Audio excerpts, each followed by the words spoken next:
ភ្នំសំពៅខេត្តបាត់ដំបងមានចំណុចទាក់ទាញភ្ញៀវទេសចរជាច្រើនឲ្យមកទស្សនាកម្សាន្តជារៀងរាល់ថ្ងៃនៅពេលដែលយើងចូលទៅដល់ភ្លាមយើងនឹងបានឃើញរូបចម្លាក់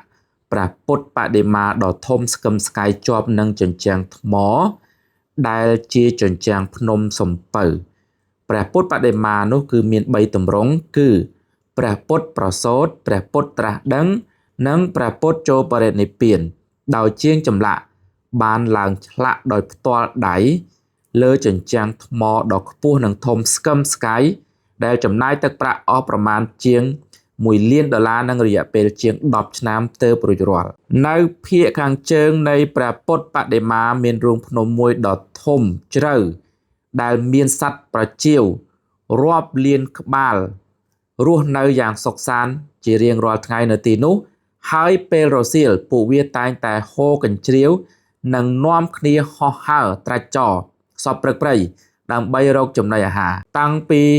រសៀលរហូតដល់ម៉ោង4ម៉ោង5ព្រឹកបានពួកវាត្រឡប់ចូលមករូងភ្នំវិញមើលទៅពួកវាហាក់បីដូចជាសប្បាយរីករាយនឹងការរស់នៅទីនោះមិនត្រឹមតែប៉ុណ្ណោះគឺអាចទាក់ទាញភ្ញៀវទេសចរជាតិនិងអន្តរជាតិឲ្យមកទស្សនាជារៀងរាល់ថ្ងៃហើយ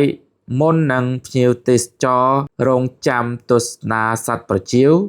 ភ្ញៀវទេសចរខ្លះទៅតាំងពីថ្ងៃដើម្បីចូលទស្សនារូងភ្នំផ្សេងៗភ្ញៀវទេសចរខ្លះបានទៅអង្គុយរងចាំ2-3ម៉ោងទម្រាំដល់រសៀលសត្វប្រចៀវចេញដោយពួកគេមានការសប្បាយរីករាយជួបជុំគ្នាទស្សនាកន្លែងកម្សាន្តនានាទិដ្ឋភាពអ៊ូអរហើយមិនត្រឹមតែប៉ុណ្ណោះទេគឺពួកគេបានសិក្សារៀនសូត្រអំពីរឿងរ៉ាវផ្សេងៗព្រមទាំងតំបន់ប្រវត្តិសាស្ត្រផងដែរសូមបញ្ជាក់ថានៅទីនោះមានលក់ចំណីអាហារបែបធម្មជាតិឈ្ងុយឆ្ងាញ់ខ្យងក្តាមនិងផ្លែឈើមានគ្រប់រដូវមានផ្លែព្រីងជាដើមចំណែកឯតម្លៃវិញគឺនៅទីនោះគឺសមរម្យនៅមិនទាន់អស់នៅឡើយទេបងប្អូនទាំងអស់គ្នានៅក្នុងរូងភ្នំសំពៅគឺមានកន្លែងទស្សនាផ្សេងទៀតជាច្រើនមានល្អាងដែលល្អាងទាំងនោះមានទាំងល្អាងជ្រៅល្អាងរាក់ខ្យល់អាកាសត្រជាក់ហើយមានអ្នកចាំណែនាំផ្លូវជាពិសេសក្មេងៗគាត់អាចច្រៀងរាំលេងណែនាំយើងឲ្យលំហែអារម្មណ៍សប្បាយរីករាយនៅទីនោះបើសិនជាបងប្អូនមានពេលអាចទៅពីថ្ងៃដើម្បីទស្សនាល្អាងទាំងអស់នោះហើយពេលរសៀលគឺយើងមកចាំទស្សនាសត្វប្រចៀវនិងទស្សនា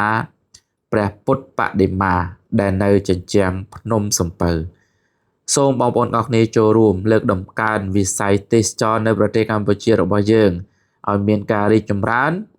អាចទាក់ទាញភ្ញៀវទេសចរជាតិនិងអន្តរជាតិមកដើម្បីឲ្យសេដ្ឋកិច្ចរបស់យើងរស់រវើកហើយជាពិសេសកុំឲ្យពួកសៀមវាសើចចំអកថាបិទច្រកប៉ោយប៉ែតឬព្រំដែនជាមួយវាបាត់ភ្ញៀវទេសចរបាទសូមអរគុណ